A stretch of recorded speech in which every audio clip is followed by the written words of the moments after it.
की मजबूरी है, समय की मजबूरी है, जरूरी है। समय की मजबूरी है। भारत माता की जय हो। हम राम मंदिर में जो भी घटना घटी है उससे आहत हैं। हमने कहा कि एक सनातन बोर्ड बनाइए जिसमें चारों शंकराचार्य हों, पांचों वैष्णवाचार्य हों। मैं देना बहुत कुछ चाहता हूं लेकिन मेरे पास कुछ नहीं है सिवाय इसके कि मेरे आने वाली पीढ़ी बच जाए, मेरे आने वाले लोग बच जाए, वो समय से पहले न डूब जाए। अगर इस सनातन की रक्षा के लिए मेरे प्राणों की आहुति चाहिए तो वो आज ले लो, पर मेरे आने वाले बच्चों को बचा दो, बस इतना चाहता हूं। एक तरफ मंदिरों में चढ़ता करोड़ों श्रद्धालुओं का दान, दूसरी तरफ उस दान की सुरक्षा और पारदर्शिता पर उठते सवाल। एक तरफ अयोध्या में भव्य राम मंदिर, दूसरी तरफ मथुरा में श्री कृष्ण जन्मभूमि को लेकर सदियों पुरानी आस्था, और अब कथा के मंच से उठी एक नई आवाज।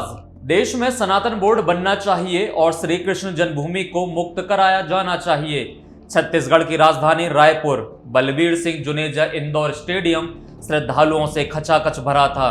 मंच पर प्रसिद्ध कथावाचक देवकीनंदन ठाकुर श्रीमद् भागवत कथा सुना रहे थे। वातावरण में भगवान श्री कृष्ण का नाम था, लेकिन कथा के बीच उन्होंने ऐसे सवाल उठा दिए जो केवल धर्म तक सीमित नहीं थे। ये सवाल मंदिरों की व्यवस्था, श्रद्धालुओं के दान, धर्माचार्यों की भूमिका और श्री कृष्ण जन्मभूमि से जुड़े थे।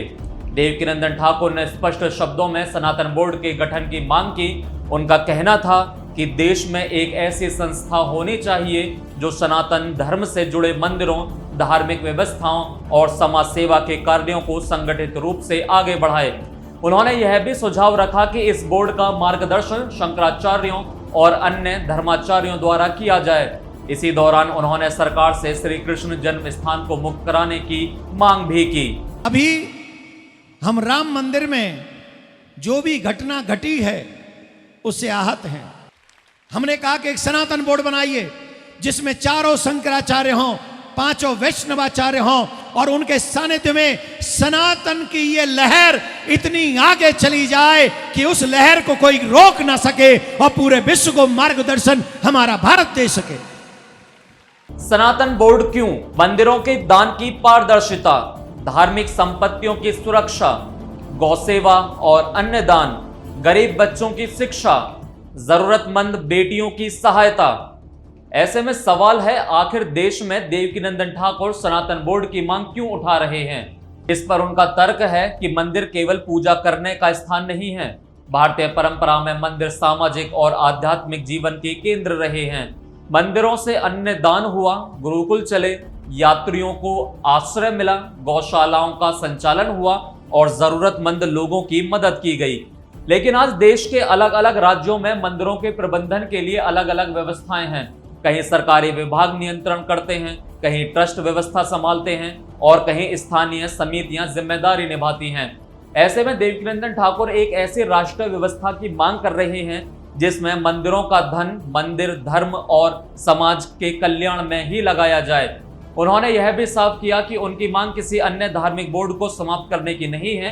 उनका कहना था कि हम किसी दूसरे की व्यवस्था पर टिप्पणी नहीं कर रहे, हम अपनी बात कर रहे हैं और अपना सनातन बोर्ड मांग रहे हैं। जिस समय देश आजाद हुआ उस समय आजाद देश में पाकिस्तान चला गया था, लेकिन वहां इस देश में पाकिस्तान बनने के बाद भी वक्फ बोर्ड बना और आज तीसरे नंबर की पार्टी है वक्फ बोर्ड, जिसके पास में इतनी बड़ी संपत्ति है मेरे भारत में।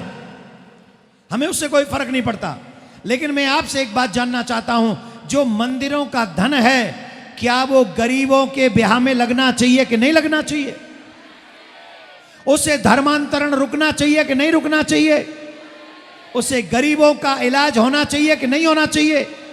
भगवान के मंदिर में जो धन आता है उस मंदिर के धन से लोगों का इलाज होना चाहिए कि नहीं होना चाहिए? गरीबों का।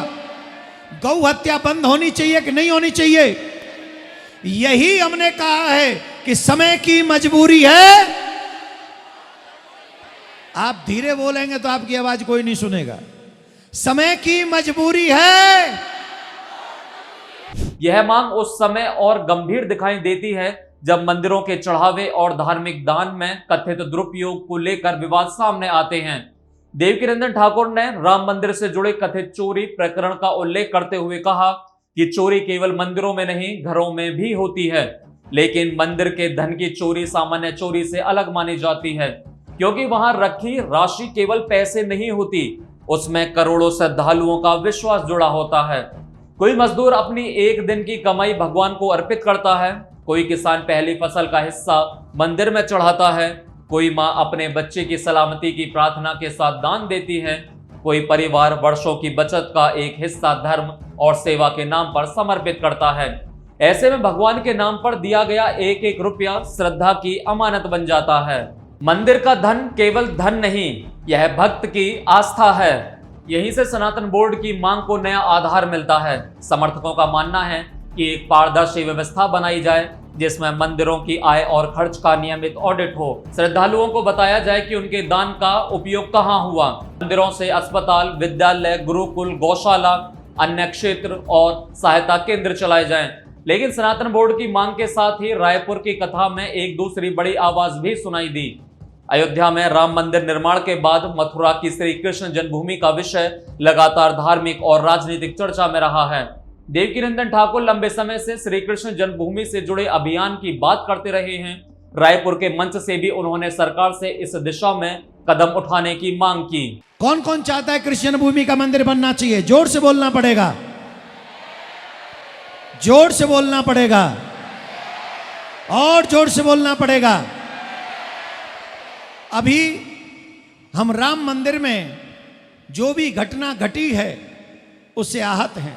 अयोध्या के बाद मथुरा, श्री कृष्ण जन्मभूमि की नई मांग।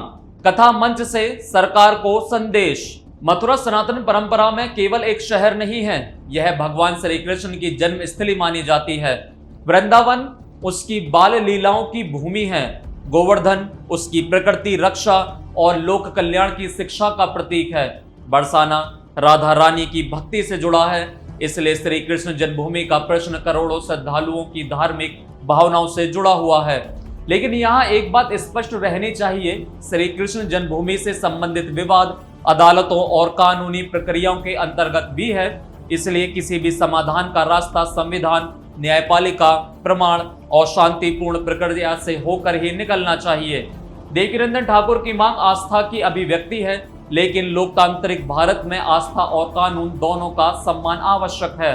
सनातन का संदेश संघर्ष से पहले संवाद, क्रोध से पहले विवेक और निर्णय से पहले सत्य की परीक्षा करना सिखाता है। भगवान श्री कृष्ण ने कुरुक्षेत्र में अर्जुन को केवल युद्ध का संदेश नहीं दिया था, उन्होंने धर्म, कर्तव्य, संयम, विवेक और न्याय का ज्ञान दिया था। इसलिए श्री कृष्ण जन्मभूमि की बात करने वालों के लिए भी श्री कृष्ण का मार्ग महत्वपूर्ण है। सत्य पर दृढ़ रहना, लेकिन मर्यादा नहीं छोड़ना। देवकी नंदन ठाकुर ने संसद और विधानसभाओं में धर्माचार्यों की भागीदारी का विचार भी सामने रखा। उन्होंने सुझाव दिया कि कम से कम 50 धर्माचार्य सदन में पहुंचे जो कानूनों और नीतियों पर भारतीय संस्कृति की दृष्टि से अपने विचार रखें। उन्होंने यह भी स्पष्ट किया कि वे स्वयं राजनीति में जाने की इच्छा नहीं रखते। यह प्रस्ताव बहस का विषय हो सकता है। भारत एक लोकतांत्रिक और धर्मनिरपेक्ष गणराज्य है, जहां प्रत्येक नागरिक और प्रत्येक आस्था को समान अधिकार प्राप्त है। ऐसे में धर्माचार्यों की भूमिका समाज को नैतिक दिशा देने की हो सकती है, लेकिन कानून निर्माण में संविधान, समानता और सभी समुदाय के अधिकार सर्वोपरि रहने चाहिए। इस पूरे संबोधन की सबसे महत्वपूर्ण बात केवल सनातन बोर्ड या श्री कृष्ण जन्मभूमि की मांग नहीं थी। असली संदेश सनातन समाज की एकता से जुड़ा था। देवकी नंदन ठाकुर ने कहा कि जब तक मनुष्य यह पूछता रहेगा मेरा क्या लाभ, तब तक समाज विभाजित रहेगा। लेकिन जब वह यह पूछना शुरू करेगा कि मेरे देश और मेरे सनातन का क्या लाभ है, तब व्यक्तिगत स्वार्थ छोटा होने लगेगा। सनातन बोर्ड बने या ना बने, सबसे बड़ा सवाल ये है, क्या सनातन समाज सेवा के लिए एकजुट होगा? क्योंकि केवल बोर्ड बन जाने से सनातन मजबूत नहीं होगा। सनातन तब मजबूत होगा जब मंदिर का दान गरीब तक पहुंचेगा, जब किसी बेटी की पढ़ाई पैसे के कारण नहीं रुकेगी, जब गौशाला केवल फोटो खिंचवाने की जगह नहीं वास्तविक सेवा का केंद्र बनेगी। जब धर्माचार्य केवल मंच से उपदेश नहीं देंगे बल्कि समाज के अंतिम व्यक्ति के साथ खड़े दिखाई देंगे। और श्री कृष्ण जन्मभूमि की मुक्ति का अर्थ भी केवल भूमि का प्रश्न नहीं होना चाहिए। भगवान श्री कृष्ण को उनके वास्तविक स्वरूप में जीवन में सत्यापित करना भी जरूरी है। श्री कृष्ण का अर्थ है अन्याय के सामने साहस, श्री कृष्ण का अर्थ है अहंकार के सामने सत्य, श्री कृष्ण का अर्थ है संकट में धैर्य, श्री कृष्ण का अर्थ है कर्तव्य से पीछे ना हटना। आज सनातन बोर्ड की मांग उठ रही है, श्री कृष्ण जन्मभूमि को लेकर आवाज बुलंद हो रही है, लेकिन इन मांगों की सबसे बड़ी परीक्षा यह होगी कि क्या इसके केंद्र में सेवा, पारदर्शिता, न्याय और सामाजिक कल्याण रहेगा। क्योंकि सनातन केवल मंदिर की दीवारों में नहीं बसता, वह सत्य बोलने वाले मनुष्य में बसता है, वह भूखे को भोजन कराने वाले हाथों में बसता है, वह कमजोर की रक्षा करने वाले साहस में बसता है, वह व्यवस्था में बसता है, वह श्रद्धालु के दान की रक्षा हो और धर्म के नाम पर किसी के साथ अन्याय ना हो। सनातन बोर्ड मंदिरों की व्यवस्था का सवाल, श्री कृष्ण जन्मभूमि करोड़ों श्रद्धालुओं की आस्था का सवाल, लेकिन सबसे बड़ा सवाल क्या धर्म सेवा, सत्य और एकता का मार्ग बनेगा। रायपुर की कथा से उठी आवाज अब केवल कथा पंडाल तक सीमित नहीं है, यह आवाज मंदिरों के प्रबंधन से लेकर संसद तक और अयोध्या से लेकर मथुरा तक नई बहस खड़ी कर रही है। क्या देश में सनातन बोर्ड बनना चाहिए और श्री कृष्ण जन्मभूमि के विषय पर आगे का रास्ता क्या होना चाहिए? फैसला भावनाओं से नहीं, सत्य, कानून और मर्यादा से होना चाहिए। आपका इस पर क्या विचार है, हमें कमेंट बॉक्स में जरूर बताइए।